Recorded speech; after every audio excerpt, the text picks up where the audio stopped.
I know a big question on my mind after what happened with the Denver Broncos a year ago. But Adam asked you, how will Sean Payton fix this Denver Broncos team and Russell Wilson? And especially when you have a head coach situation where you go from Nathaniel Hackett, where clearly was just kind of like in over his head at the role, to a coach with Super Bowl winning experience in Sean Payton. It's a significant difference.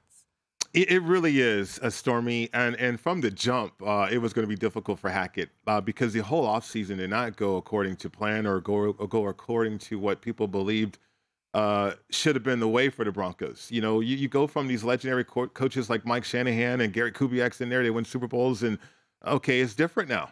It's been different. Vance Joseph, okay, now you go to Vic Fangio, and then you go to Nathaniel Hackett, hoping to get Aaron Rodgers. And that's what I want to focus in on, that this organization thought they had a great chance of getting Aaron Rodgers if they had Hackett. Hackett got Rodgers this year. 1 year too late for the Denver. Right. So the other plan was to go to Russell Wilson, right? And they were fortunate to get that deal done because Russell wanted to get out of Seattle. But it wasn't a good mix. It wasn't a good fit.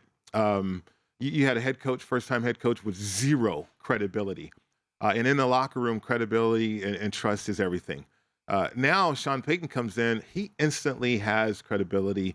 And if he didn't, he seized it when he had his opening press conference. Russell is not going to be on his own page. Russell is not going to be doing that. Russell is not going to have his own office. This is a Super Bowl winning head coach. And if you're a player in that locker room, you're sitting at the edge of your seat, on the edge of your seat, and you are paying attention because this guy can help you win a championship. And that's the feeling in the room right now for the Broncos. Are they talented enough? Well, they went out and they bought a lot of players in free agency and a lot of veteran players. So you have Sean Payton, who's going to install this culture, install his system. You got a bunch of veteran players that seemingly know how to get themselves ready for a season. The big question mark is Russell Wilson. Can Russell Wilson humble himself? And he's going to have to do this. Humble himself from the high ego that he has, the strong ego that he has about himself as a player, to fall in line with everybody else and become a team player. If that can happen, I think the Broncos can elevate themselves this year.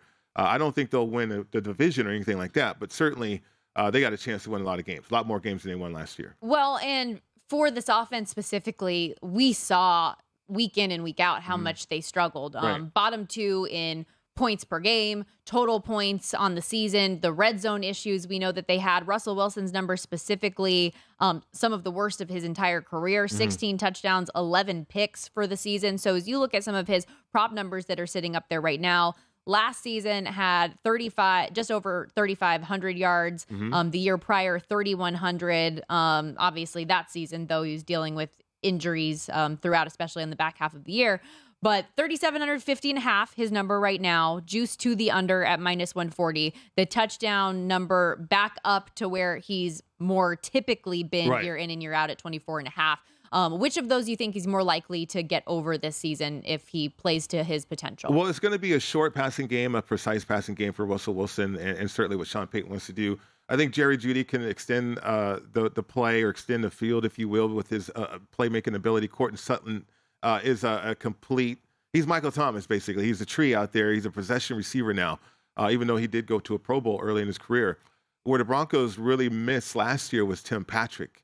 And they're going to have him back this year from an ACL situation. That guy, he's a 50-50 guy. He's an outside the numbers kind of player, but he's an option for Russell Wilson to distribute the football to and get rid of the football.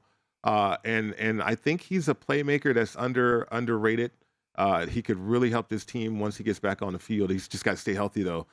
So from a wide receiving core, and you think about the running back position and what they've retooled there, everything points to this precision passing game for Russell. Can he, again, humble himself and stay within the framework of this offense? Or is he going to run around the pocket, do things that puts his offensive line in trouble, all because he wants to be special? Right? He thinks he wants to be one of these elite quarterbacks, and that is driving him. And that's sad to say because this is the ultimate team sport. Unfortunately for Russell Wilson up in Seattle, it was the ultimate team situation, and he did not get the shine that he wants. And now that he's in another location, he's certainly not getting the shine that he wants because he's getting it in a negative way. But if he wins again, and if he can be highly competitive, then that brings it all back to the forefront for Russell, and it feeds that ego. So it all depends on if Sean Payton can help Russell humble himself, and he can. I think it could be a nice season for Denver. In terms of the division right now, they sit third on the odds board. If you want to bet specifically finishing position, plus 190 to finish third. But if you think they exceed expectations a little bit, can leapfrog the Chargers, maybe not get to the top of the mountain like the AFC West defending champion Chiefs, plus 270 there for them to finish second. Visit VSiN.com to get current odds, listen for free, find showtimes, and download VSiN sports betting podcasts.